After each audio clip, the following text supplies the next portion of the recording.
안녕하십니까. 저는 범어도서관 프로그램 담당자 김민정입니다. 저희 범어도서관에서는 코로나로 인한 사회적 거리두기 2단계 격상에 따라 이번 주부터 진행되는 강연은 온라인으로 진행하게 되었습니다. 이 점 지역 주민분들의 양해 부탁드리겠습니다. 그럼 지금부터 수성 감성 문화를 만나다 강연 진행하겠습니다. 오늘 첫 번째 강연은 경북대학교의 이상규 교수님께서 진행을 해주시겠습니다. 이상규 교수님께서는 경북대학교 대학원에서 국어 국문학으로 박사학위를 받으시고 대구광역시 시의회 교육위원회 교육의원을 역임하셨으며 보근학술상, 외솔상 문학부분 등 다양한 수상 경력과 학술 연구 경력을 가지고 계십니다. 현재는 경북대학교에서 명예교수로 재직 중에 계십니다.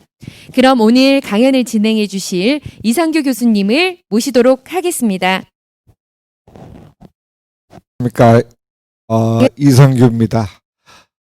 오늘 코로나로 인해서 여러분들과 직접 대면 강의를 하지 못하고 이렇게 온라인으로 여러분들에게 대구 가는 독립운동가 항일투사 이상정 장군에 대해서 1시간 동안 이번에 중국을 통해서 항일투쟁, 무장투쟁 운동을 하신 그 경위를 여러분들에게 소개를 하도록 하겠습니다. 먼저 이상정 장군은 대구에서 유명한 거부인 서남 이루의 가문에서 태어났는데요. 아버님은 우남 이시욱, 어머님은 김화수 또는 김신자 여성운동가로 알려진 김신자의 맏아들로 태어났습니다. 현재 대구 서성로 2가 12번지가 그 생가가 되겠습니다. 이상화 선생의 친형이기도 합니다. 여러분들 잘 알고 계시는 빼앗긴 들에도 보면 오는가의 유명한 항일 저항신 이상화 선생의 맏형이기도 하고 그 아우는 이상백 대구 우리나라의 최초로 IOC 위원장을 맡았던 분이 그 아우가 되겠습니다. 그래서 이 가문은 대구에서 유명한 항일 투쟁을 한 독립운동가들을 낳은 그런 집안이기도 하겠습니다. 이상정 선생은 일제기 소남 이루 거의 백부인 소남이 경영하던 우연수루라는 대구서 최초의 사설 학원이 되겠습니다. 그 당시에 계몽운동을 전개하던 그런 학교에서 한학을 공부하면서 개화의 신학문을 학습을 했습니다. 우연소로는 곧 1904년도 개설했다가 몇 년 운영을 못하고 일제히 탄압에 의해서 없어지게 되는데요. 그게 강의원으로 바뀌었다가 이 강의원이 대구 유명한 사학 대륜고등학교의 전신이 되는 교남학교가 되겠습니다. 그 학교를 거쳐서 일본 가쿠슈인 대학을 졸업을 하게 됩니다.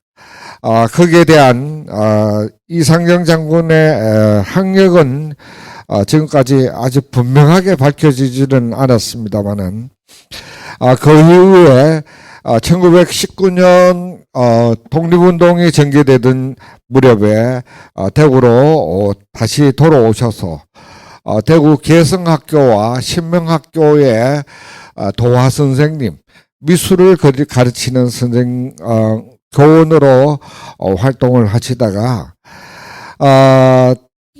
특히 1921년에서부터 23년간에는 이분이 미술 활동을 많이 했습니다.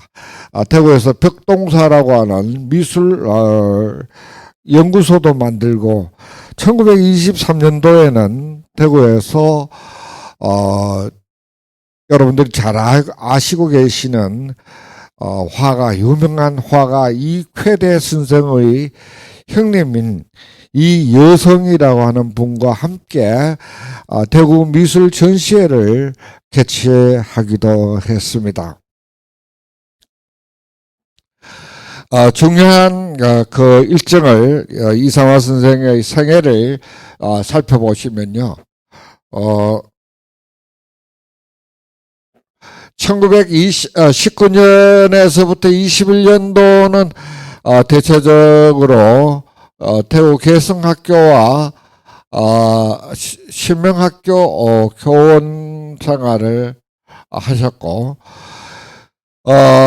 21년도 서영아 개인 전람회도 개최한 바가 있습니다. 그래서 이분은 아주 탁월한 시서화에 모두 능한 아주 예술인의 그런 기질을 가졌던 분으로도 평가될 수 있겠습니다.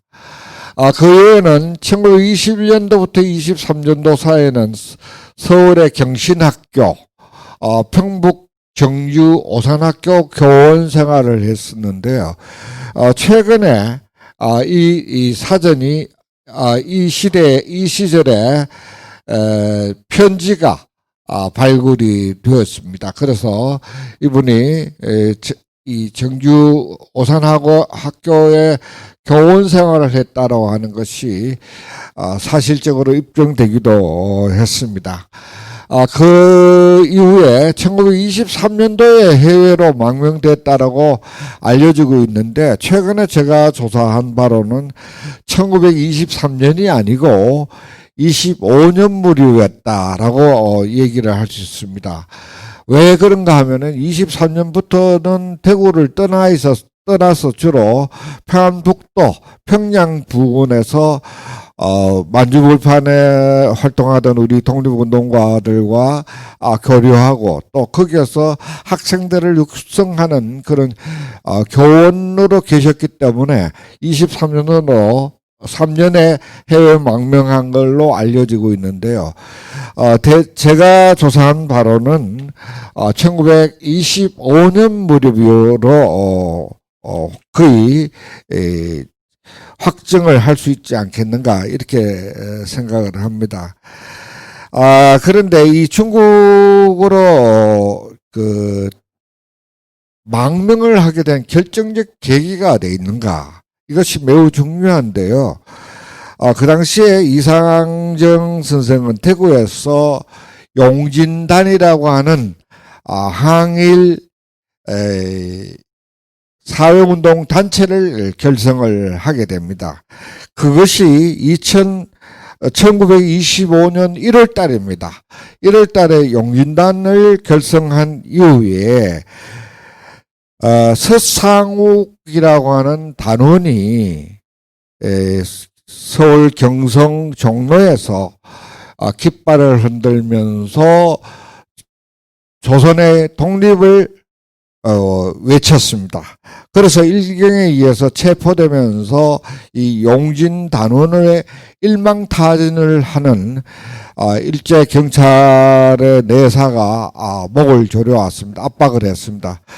그 무렵에 그 이상정 선생의 백부가 아버님은 일찍 돌아가셨습니다. 큰 집에 백부께서 일본 외경에 잡혀서 조사를 받는 그런 기록이 남아 있습니다.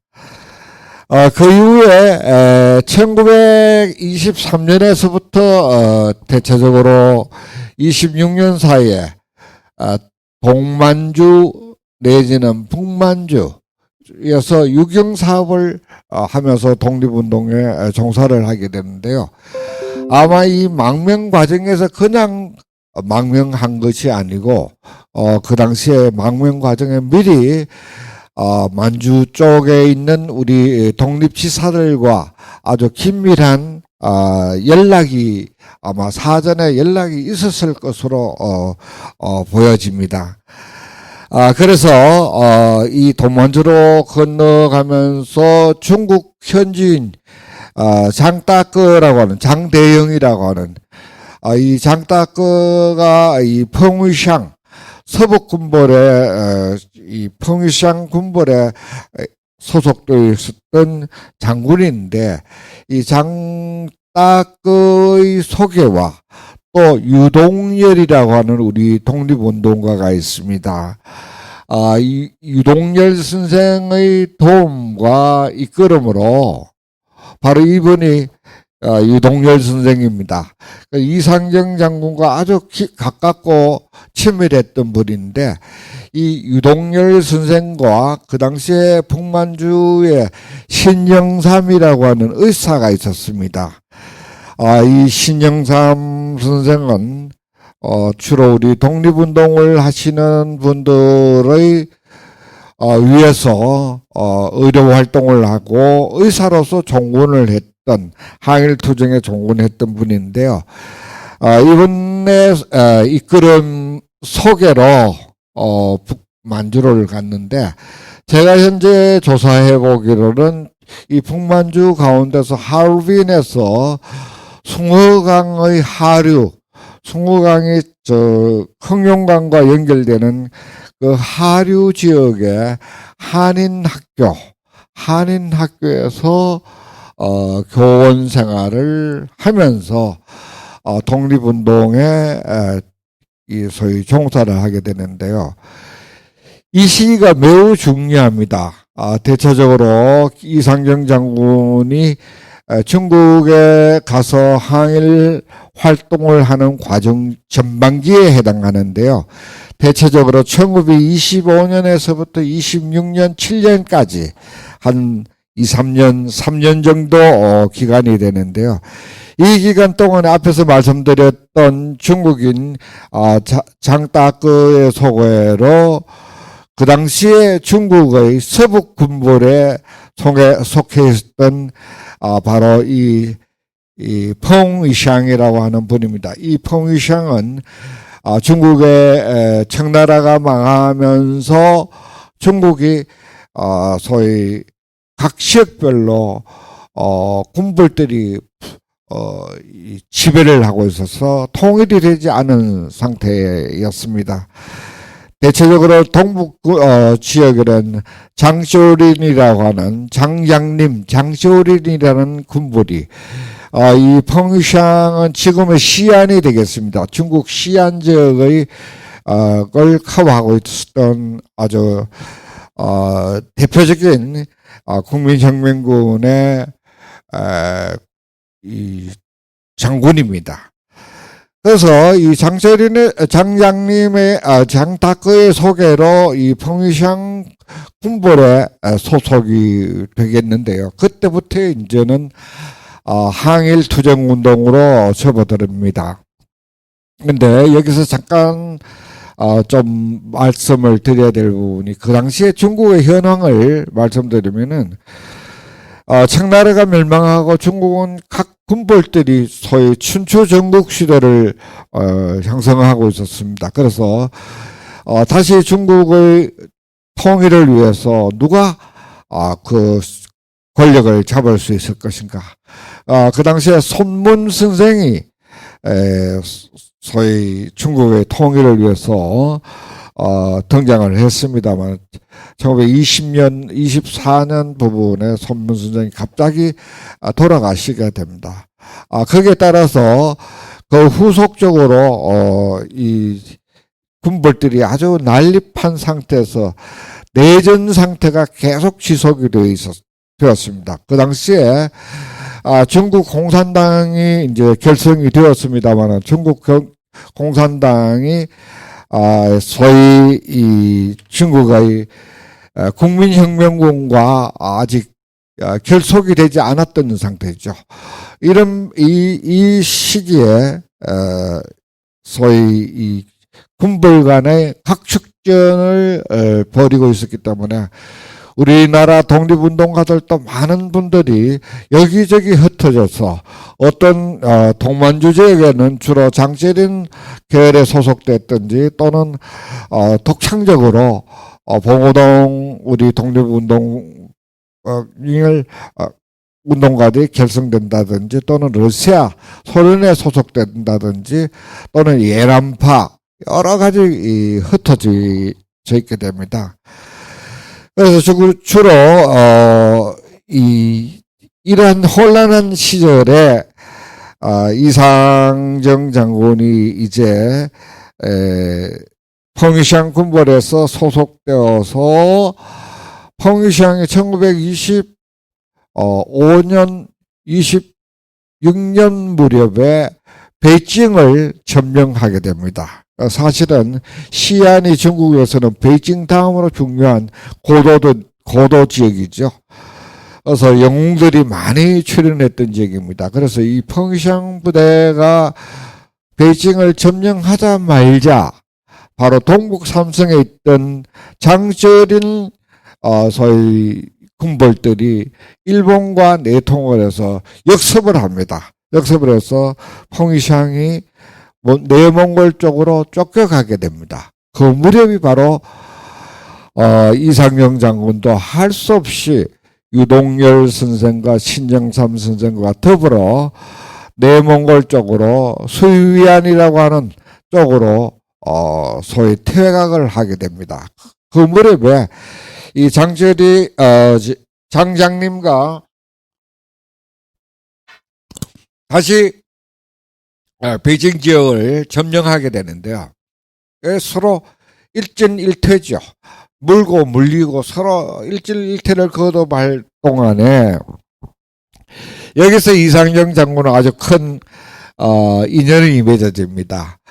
수위안이라고 하는 곳으로 퇴각을 했는데 그 당시에 권기옥 여사가 우리나라 최초의 여류 비행사죠. 이분이 펑시ang 부대의 항공단원으로 있었는데 우연히 수위안에서 이상정 장군과 만나게 됩니다.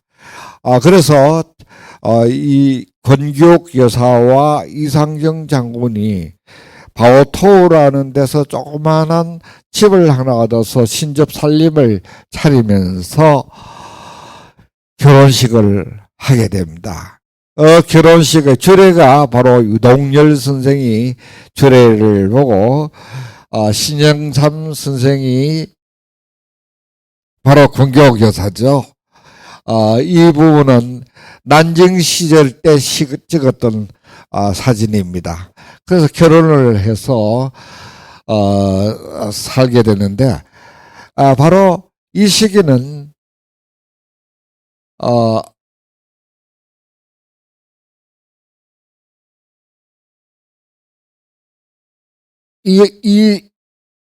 여기가 주로 하얼빈 그러니까 동북 삼성 중에서 북쪽이죠. 이쪽에 봉천 길림성이 있고 라오닝성이 이렇게 있는데요. 이상정 장군은 평양 부근에서 의주로 해서 단동으로 해서 장춘, 봉천으로 해서 하얼빈으로 갑니다. 그래서 이 지역에서 다니면서 섰던 글이 있습니다. 이 글이 조금 더 말씀드리겠습니다만은 하얼빈에서 이렇게 송어강이 흘러가고 이쪽으로 이 송어강의 하류 아마 퉁어 이 부근에서 조선민족학교의 교원 생활을 하면서 이곳을 이제 보리, 이란, 사무슬 씨, 주로 현재는 해롱장성이 되겠는데 이 지역을 다니면서 썼던 글이 있습니다. 자, 이 글이 바로 남북만 일만리 답사기 남북만 남쪽에서부터 북쪽 만주의 일만리를 답사했던 기록이라 이상정입니다. 바로 이 기록이 개벽 잡지사에서 해승이라고 하는 잡지에 1937년도에 설립했던 글인데요. 이 자료는 굉장히 중요한 자료입니다. 제가 발굴한 자료 중에 하나인데요. 잠깐 요 부분에 대해서 소개를 드리면은, 여기에 글을 두 편을 가지고 왔습니다. 이 글과 관계된 게 이제 1937년 이상경 선생의 동생인 이상화가 북만주를 찾아가서 형님을 만나면서 원고를 갖고 왔다 이렇게 알려져 있는데, 그렇지는 않고 아마 우편으로 또는 의열 단원을 통해서 국내에 유입이 됐던 것 같은데요. 문제는 이 글이 여기에 보시면은 본월호 불허가의 제에 가처분을 받아 개제치 못하게 됨을 사고하나이다. 무슨 말씀입니까? 바로 이 글 중에서 요거는 실게 되는데, 요거 동북 삼성 감옥 인수기, 여기에 쌍정이죠. 그러니까 가명을 쓴 겁니다. 바로 요 글은 동북 삼성에서 1937년도에 이상경 장군이 감옥에 갇히게 됩니다. 일본 스파이라고 하는 혐의로. 이 무렵에 썼던 글은 굉장히 중요한 글일 것 같습니다. 제가 생각하기로는 이 무렵에는 이제 중국 공산당이 대장정을 거쳐서 베이징을 입성을 하면서 중국 공산당 혁명이 완성됐던 시기예요. 그래서 어떻게 보면은 제3국의 눈으로 바라보는 중국의 근대사, 아주 격동기였습니다. 앞에서 말씀드렸던 소위 이 여러 군불들의 춘추 전국 시대에서 국민당이 장개석이 이끄는 국민당이 망하게 되는 거죠. 이 마오를 중심으로 한 중국 공산당이 주로 중국의 윈난성에서부터 올라오는 서쪽 쪽으로, 사천성 쪽으로, 소위 그걸 회랑지역이라고 이렇게 얘기를 하는데요. 주로 그쪽 지역은 아주 척박한 고비 사막이 있고 아주 척박한 곳입니다. 그래서 그쪽 사람들 아주 가난합니다. 그래서 마오가 공산혁명을 중국 해당 지역에 가난하고 굶주린 중국 인민들을 선동해서 공산혁명을 추진하게 되는 것이죠. 그래서 아마 그 이상경 장군의 눈에 비친 그런 공산 대장정의 과정이 아주 상세하게 기록됐던 글로 보여지는데, 이 글이 일본의 눈에 가시가 될 수밖에 없었다고 봐야 되겠죠. 그래서 이 소위 사고는 이상경 장군의 독립 노정을 증명해주는 매우 소중한 자료라고 평가할 수가 있습니다. 그래서 보시면은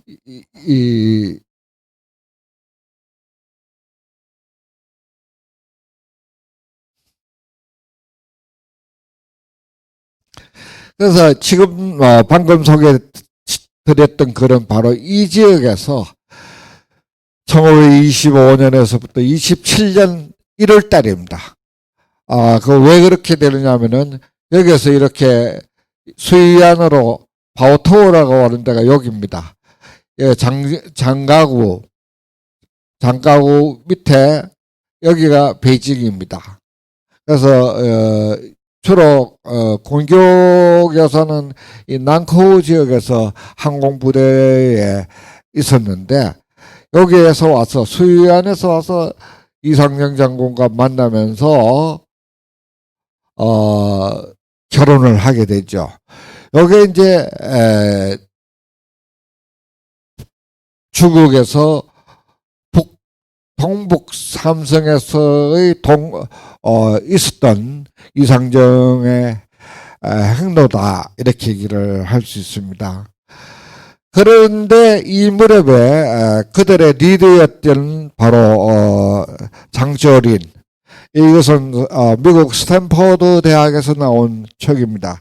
제가 최근에 이 장철인의 소위 중국 투쟁기, 중국의 평전이라고 이렇게 얘기할 수 있는데, 제가 지금 이 책을 번역을 하고 있습니다. 그래서 이분은 공산당이 아니고 장개석 계통의 국민혁명군이었습니다.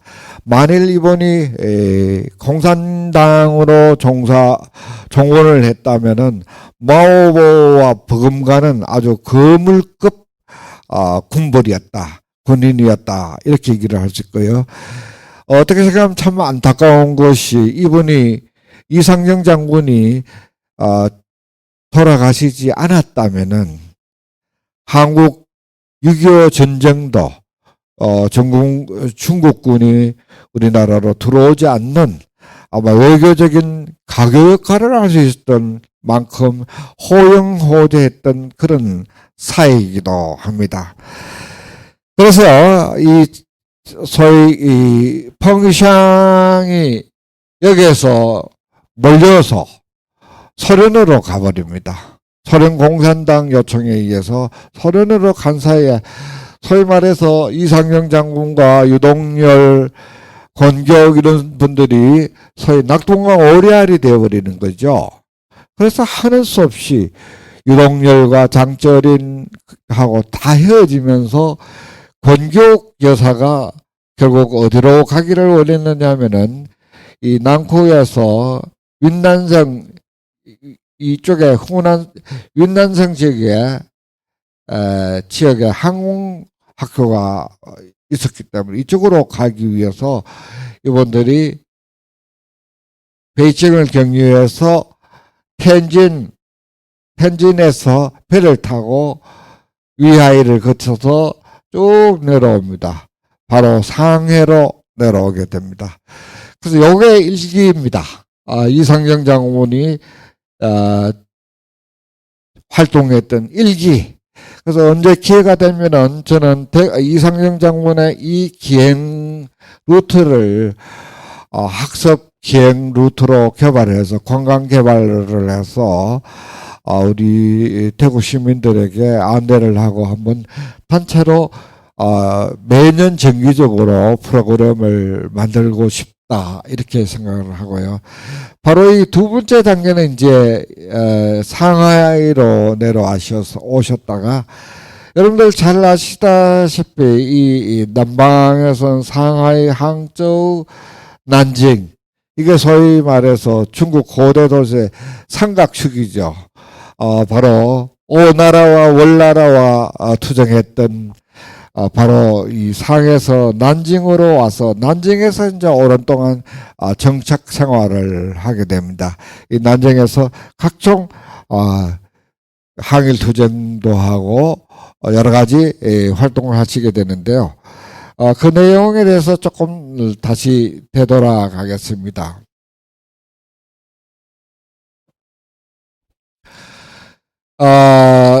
1926년에서 27년 사이에 펑유샹의 국민혁명군 참모부 막료를 하면서 항일 전투 투쟁을 하셨다라고 얘기를 했죠. 그러나 이게 소위 장철인이라고 하는 동북 군벌에 밀려서 이 펑유샹은 소련으로 가버리고 나머지 이상영 장군과 함께 권교욱 여사는 이제 1927년 28년 봄에 상하이로 와서 난징에 이제 머물게 됩니다. 그러면서 한참 동안에는 요 공백 기간에는 주로 이상영 장군이 문필 글을 쓰고 서각을 하면서 바로 남긴 이 책입니다. 아직 책으로 출판이 되지는 않았습니다만은 표박기라고 하는 곧 제가 지금 책으로 만들기 위해서 지금 준비 중에 있는 책입니다. 이 책이 일본만 중국 육이라고 하는 책으로 만들어지기도 했습니다만 그 안에는 많은 내용이 빠져 있기 때문에 완벽하게 이 책들을 이상경 장군이 남긴 수기를 책으로 앞으로 곧 만들어서 여러분들에게 읽을 수 있도록 만들 작정인데요. 주로 이 글을 쓰면서 중국의 이 난징 고대 도시를 다니면서 여러 자연 경관과 중국 기행을 하는 것이 기간이었다 이렇게 이해를 할 수 있습니다. 그 다음 주에 1932년에서는 난창에서 소위 한국협진회 회원이 되는데요. 이것은 이제 공교육 여사가 현직 우리나라 최초 여류 비행사로서 활동하면서 36년도에서 42년도로 충칭으로 건너가게 됩니다. 중경에서 육군참모학교 소장 교관을 하게 되는데요. 이때부터 이상경 장군은 전투병과라기보다는 주로 군관학교의 교관으로서 일원으로, 왜냐하면 이분이 일본 유학을 가서 일본어뿐만 아니고 영어도 아주 유창하게 잘 하셨습니다. 그래서 일본, 영어, 미국 고문관들에게 통역도 하고 이런 활동을 했기 때문에 이분이 남기했던 아주 업적 중에 중요한 것이 중국의 전쟁사에 대한 글들이 많이 있습니다. 그게 바로 이 책 안에 다 들어 있습니다. 금나라 시대 때의 전투기라든지 청나라 말기에 소위 난징 전명 사태, 그리고 여러분들 잘 아시는 일본이 난징을 점거하면서 38만 명이라고 하는 대학살을 하게 되는 것이죠. 그런 과정들. 그래서 주로 이상경 장군이 육군 군관학교에서 주로 교관, 문관이라고 이렇게 일을 할 수도 있겠습니다. 그 다음 때는 화중군 고급 망료로, 그리고 기다렸던 우리나라 독립이 1945년도에 되는데요. 이 마지막 광복 무렵에는 귀주성에서 유격대 훈련학교 교수를 합니다. 이것은 진짜 전투병과들이죠. 병과의 군인들을 가리키는 교수 활동을 주로 하게 됩니다. 이 무렵이 계급이 소장에서 마지막에는 45년도 바로 전쟁이 끝나고는 중장망료로 승진이 됩니다. 3스타가 되는데요. 그러나 이 무렵은 어떻게 됩니까? 소위 장개석이 완전히 국민혁명군이 중국 공산당에게 패망이 되면서 타이페이로 망명을 떠나게 되죠. 그러면서 이제 이 이상경 장군의 활동도 막을 내리게 되겠습니다. 이 무렵에는 이미 이상경 장군이 주로 상해 임시정부에서 1942년도는 경상북도 의정원, 외교연구원 등등의 역할을 하면서 우리나라의 독립운동가 도산 안창호 선생이라든지 또는 신익희, 김구, 그리고 의열단의 김원봉, 김원봉과는 아주 가까웠습니다. 제가 조금 이따가 그 얘기를 조금 집중적으로 해드리겠습니다만은 우선 이상정 장군의 일대기를 좀 말씀을 드리고 요약해서 말씀을 드리도록 하겠습니다. 그런데 이 무렵에는 거의 모든 우리나라의 독립운동가들이 조국으로 몰려 들어왔습니다. 그런데 놀랍게 이상정 장군은 조국으로 들어오지 않았습니다. 왜 그랬을까요? 바로 중국에 흩어져 있는 우리나라의 교민들을 위해서, 이 교민들의 신변 안전 보호를 위해서 지켜야 될 아주 중요한 역할을 권기옥 여사와 함께 1946년도부터 47년 사이에는 제중 동포 문제를 위해서 중국에 남아있는 우리 교민들 보호를 위해서 귀국을 하지 않고 이것저것 쫓아다니고 아주 고생을 하셨습니다. 그 무렵 47년대 조국으로부터 어머님이 돌아가셨다는 통보를 받게 되죠.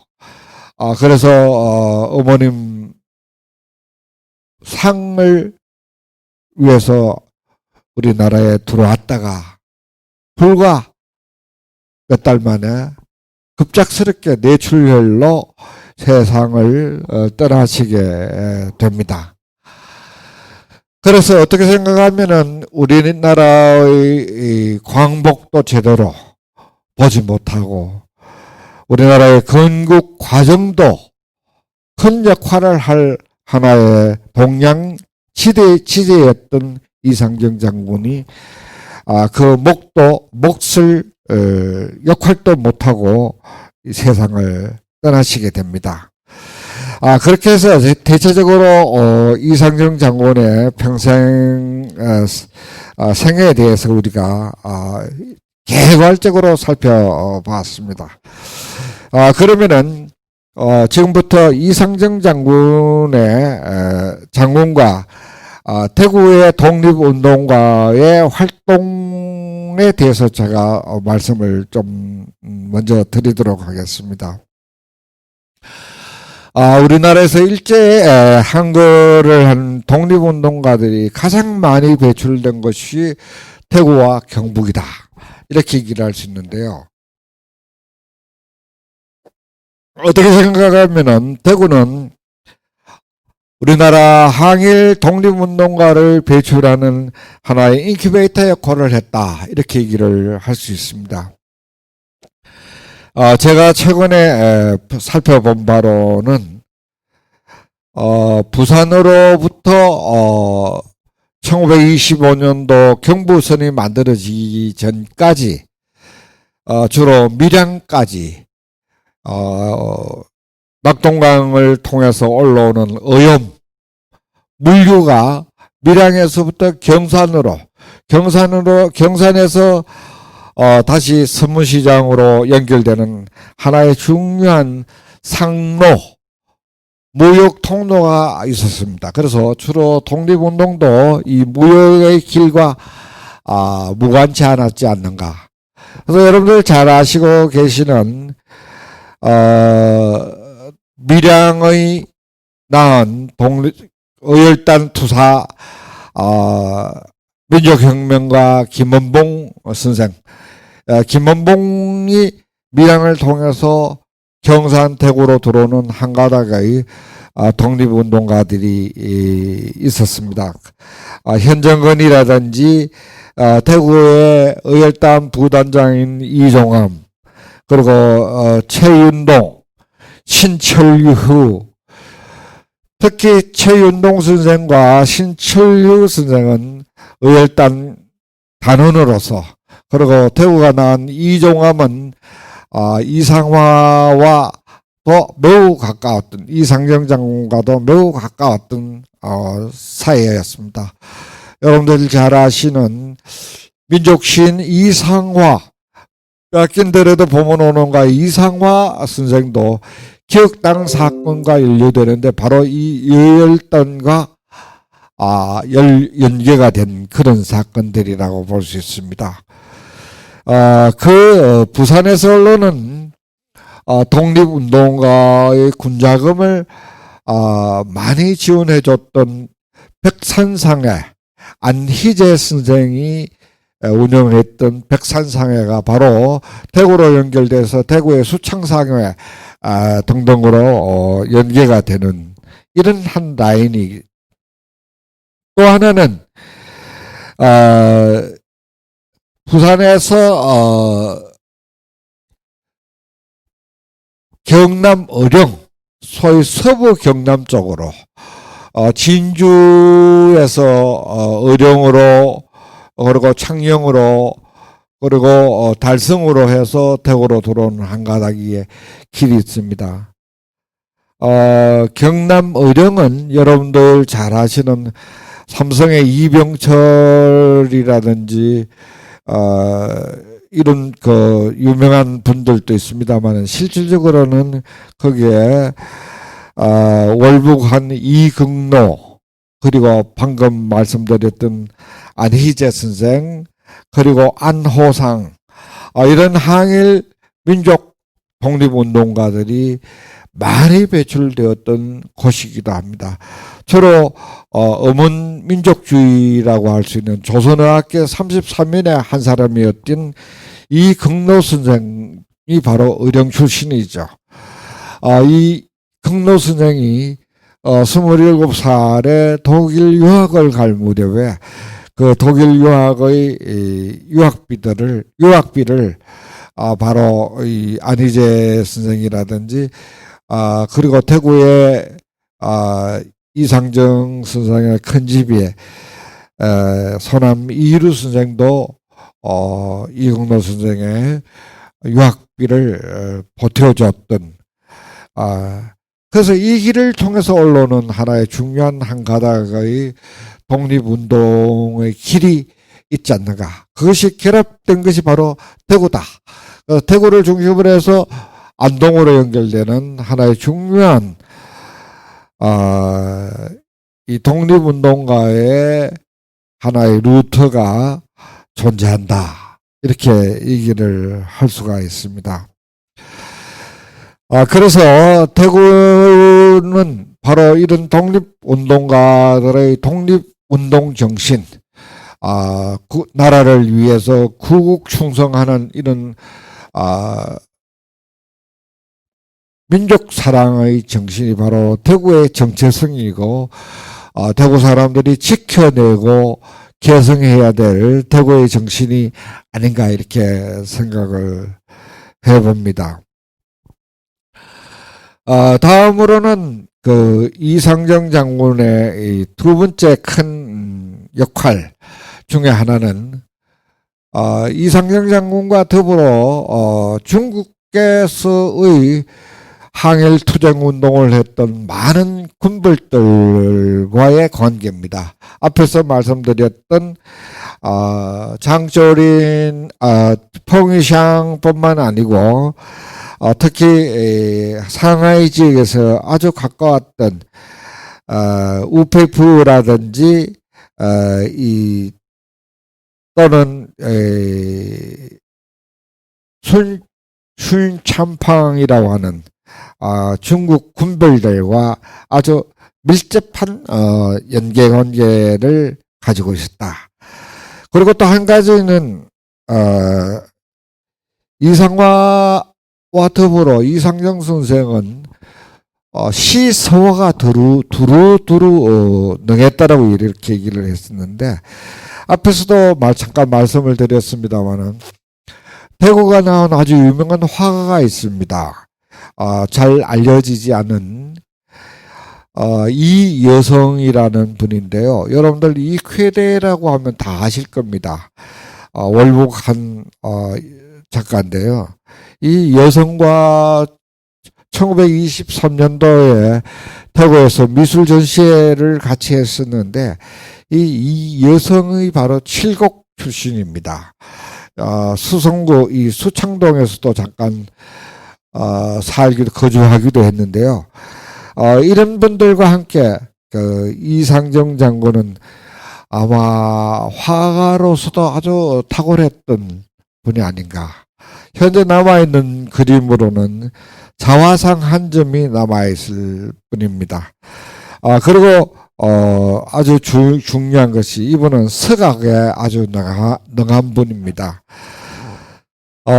현재 이상정 장군이 남긴 서각 저서가 남아 있는데요. 중국에서도 아주 높이 평가되는 그런 책들이라고 이렇게 얘기를 할 수 있습니다. 그리고 또 한 가지는 이상정 장군이 이미 1920년도에 23년도에 시조 시인으로 데뷔를 합니다. 개벽사에 시조를 발표를 하게 되는데요. 그 이외에 최근에 이상정 장군의 이 표박기라는 책 속에 새로 발굴된 시조 19수가 있습니다. 그래서 제가 지난해에 대구문학이라는 잡지에 2회에 걸쳐서 이상정 장군의 시조문학에 대한 작품들을 소개한 적이 있습니다만은 앞으로는 이상정 장군이 현대 시조 작가로서의 이상정 장군이 어떤 역할을 했는가에 대한 연구가 필요할 것 같다. 이렇게 얘기를 할 수 있습니다. 그리고 그 과정에 남긴 그 이상정 장군의 시조 작품을 한 가지 잠깐만 좀 소개를 해드릴까 합니다. 망향곡이라고 하는 작품인데요.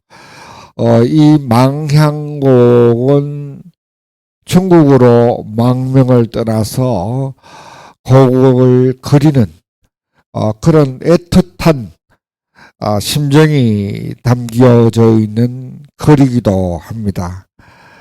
제가 한 두 연만 읽어드리도록 하겠습니다. 아름다운 삼천리 정든 내 고향, 예로부터 내려온 조선의 틀을 속절없이 버리고 떠나왔노니 목매도 잊으랴 그리웠구나. 굽이굽이 험악한 고향길이라 돌아가지 못하는 내 속이로구나. 백두 금강 태백에 슬픔을 끼고 그만 압록 양강 물결에 눈물을 뿌리며 남부여대 쫓겨온 백이 동포를 북간도 눈보라야 울리지 마라. 굽이굽이 험악한 고향길이라 돌아가지 못하는 내 속이로다. 바로 나의 조국, 일제에 짓밟힌 나의 조국을 그리며 중국에서 항일투쟁을 했던 한 독립운동가의 가슴 아픈 노래라고 얘기를 할 수 있습니다. 제가 최근에 이 망향곡이라는 이상정 작사의 작품을 음악가들에게 곡을 붙여 달라고 부탁을 해 놓았습니다. 그래서 곧 이 곡이 나오면은 유튜브를 통해서 전국에 이상정 장군을 소개하는 글로 그렇게 글을 예정입니다. 자, 그러면은 오늘 이상정 장군에 대해서 간략하게 한 평생 살아왔던 얘기를 쭉 간략하게 좀 설명을 드렸는데요. 이제 마무리를 하면서 이상정의 가족과 대구에 대한 얘기를 조금 마지막으로 정리를 하겠습니다. 이상정 장군은 사실은 거의 40년, 35, 6년간을 중국 망명 생활을 하면서 자기 이름도 제대로 사용하지 못했습니다. 이호연 또는 이직과 같이 이름도 본명을 사용하지 못했던 거죠. 이것은 옛날 소장 고문으로 있었던 아주 중요한 자료입니다. 상해에서 있었던 이상경 장군의 중국에서의 그 군벌의 역할, 소위 중국 계실 동안에 찍었던 사진이기도 합니다. 이것은 난징대학 부근입니다. 내가 이 집도 확인을 했습니다. 지금은 이 집은 흘려나가고 새로운 건물들이 들어있습니다. 난징대학에서 얼마 멀지 않는 곳에 있습니다. 자, 이제 정리를 하겠습니다. 여러분들 잘 알다시피 이상경 장군은 거의 아우 이상화와 더불어 대구가 나온 항일 민족, 한 사람은 시인이고 한 사람은 민족 독립운동가가 되겠습니다. 여기에는 우리나라 최초의 여류 비행사 권기옥 여사가 되겠습니다. 이 사진은 1937년도에 이상화 선생이 자기 형님 이상경 장군이 아까 말씀드렸습니다. 그 당시에 일본 스파이로 누명을 쓰고 감옥에 갇혀져 있습니다. 갇혀져 있을 때 죽었다는 소문을 듣고 이상경 장군을 찾아 이상화 가서 만나서 찍은 사진이 되겠는데요. 이상경 장군이 썼던 책이 아마 제가 보기에는 6필로 이런 책들이 3권 정도 있었던 걸로 저는 짐작을 하고 있습니다. 이 책은 1930년도까지입니다. 그러니까 45년도까지니까 30에서 45년도 15년간에 이런 기록이 한 2권 정도 더 있었을 것으로 보여지는데 일설에는 일제에 압수를 당했다라고 알려지기도 하고 그것이 행방불명이 되었다라고 하는 얘기도 있습니다만 앞으로 우리가 해야 될 일들이라고 생각합니다. 사실은 중국이 공산당 혁명이 완수가 되고 아주 또 오랜 동안 1960년대까지는 권력투쟁으로 아주 험난했던 시기이기도 합니다. 60년대 이후에는 홍위병 사건으로 중국이 아주 흔들렸던 그런 시기죠. 특히 공산당 혁명기 이후에서부터 1940년대까지의 중국의 정치적 흐름을 소위 이상정이라고 하는 제3자의 눈에 어떻게 비춰졌을까? 참 귀중한 자료일 것 같은데 그 자료는 아주 안타깝게도 남아있지 않습니다. 여기 보시면은 별이 3개입니다. 이상정 장군이 마지막 이것은 아까 얘기했는 1946년 이 중将 3스타가 되었을 때의 모습입니다.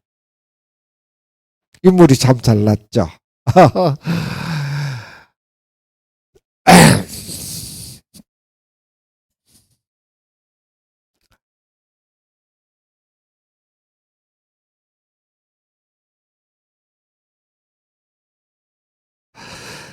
자, 그러면은 마지막으로 이상정 장군이 저는 대구의 정신으로 대구가 아끼고 대구 사람들이 사랑하는 그런 항일 투사로서 우리는 그의 혼과 그의 정신을 계승해야 할 거라고 생각합니다. 대구는 일찍부터 이러한 국가가 위난에 처했을 때 임진왜란에서부터 시작해서 가장 앞서서 뛰쳐나갔던 곳이 바로 대구다, 이렇게 얘기를 할 수 있습니다. 대구 근대의 민주운동의 소위 발원지였던 28 횃불을 든 곳도 바로 대구라, 이렇게 얘기를 할 수 있다면은 대구 정신은 바로 이런 일제 한거를 했던 이상화와 이상정, 이런 독립투사들의 정신을 계속적으로 받아서 우리가 학습하고 공부를 하고 이어나가야 될 것이다, 이렇게 생각하면서 저도 지금 계속적으로 이상정 장군에 대한 연구와 이상화에 대한 연구를 계속해 나갈 것을 약속드리면서, 그리고 가능하다면은 이상정 선생의 중국에서 거쳤던 이 험난한 중국의 기행을 우리가 한번 체험할 수 있는 그런 관광 루트를 만들어 볼 예정입니다. 여러분들도 많은 관심을 가지고 이상정 장군에 대한 사랑과 애정을 쏟아주시기를 부탁드리면서, 오늘 한 시간 여러분들하고 만나서 대단히 행복한 강의를 해서 고맙고 매우 기쁩니다. 대단히 감사합니다.